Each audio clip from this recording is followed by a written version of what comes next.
শুনলাম আপনার বাড়িতে কালকে নাকি কে আইছিল?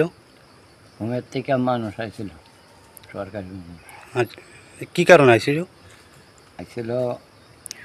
ওই আমি কতদিন আগে নিউজও দিয়েছিলাম, হুম তারা এই সংবাদ পাইয়া আইছে, আইয়া খোঁজ করছে যে হরি গোস্বামীর বাড়ি কোনটা।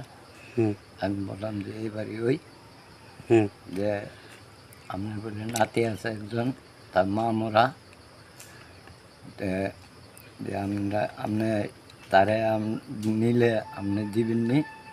আমি যদি যাইতো তো চাই না, দাদা দিদা চাইরা আমার এনে থাকতো চা, আমি তারা ভবিষ্যতে মানুষ করানোর লেগে চাইছিলাম। মানে আপনারা যদি নেন, তার ভবিষ্যৎটা দাঁড়া করাইয়া দেন।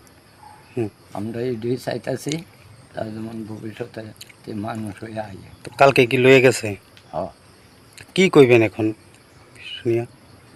মানে তারা নিছে, তারা আমার কাছে লেখাপড়া সব কিছু করাইব, হ্যাঁ, ভবিষ্যতে মানুষ করে দিব। 18 বছর হইলে আমার আবার ফেরত দিয়ে দিব। যে তারা নিচে, তারা এই চ্যানেলে মানুষ আইছে, আয়া তারা নিচে, হ্যাঁ, তারারও আমি ধন্যবাদ জানাই, আমি রাজ্য সরকারকেও ধন্যবাদ জানাই।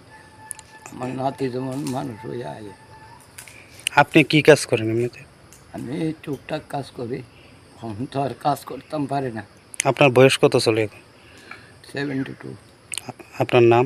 হরিপদ কৃষ্ণ, এই এলাকাটার নাম কি? কাঞ্চনমালা।